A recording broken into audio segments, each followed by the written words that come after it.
sutikti rytą pas mamą. Juk kiekvienas mūsų žino tą brangų žodį man ir prisimena, kaip jį tarė ten prie vaikystės durų.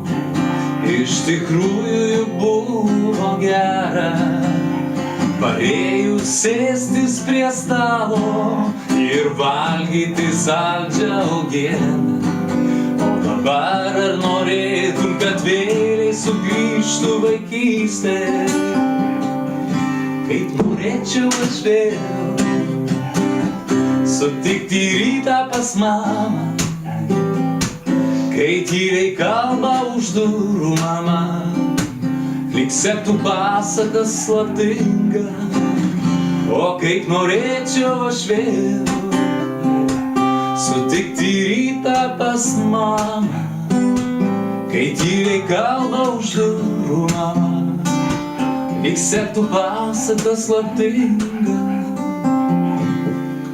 Atsimerk ir visa grįžta, trumpam vėl užvaldo sielą, vėl trumpam pripildo širdį vaikystės garsai ir spalva. Štai meni savo pirmą verksmą, štai ir pievos, kur tu žaidėjai, ir atrodo, kad laikas sustoja. O dabar ar norėtum, kad vėl sugrįžtų vaikystė? Kaip norėčiau aš vėl sutikti rytą pas mamą, kai tyliai kalba už durų mama, lyg sektų pasaką slaptingą. O kaip norėčiau aš vėl sutikti rytą pas mamą, kai tyliai kalba už durų mama, lyg sektų pasaką slaptingą. O kaip žinom, ir tėtis mėgsta kartais pasakas sekti. Kartais jis seka pasakas mamai, kai buvo žvejoti iki kokių, 6 valandų ir kaip ten kybo, tai yra ryto, norėjau pasakyti, kybo lydekos ir ešeriai ir unguriai.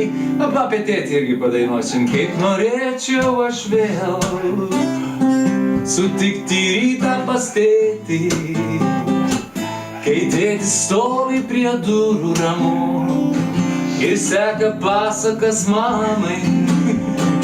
O kaip norėčiau aš vėl sutikti rytą pas tėtį, kai tėtis stovi prie durų ramu ir seka pasakas mamai. Mama, mama,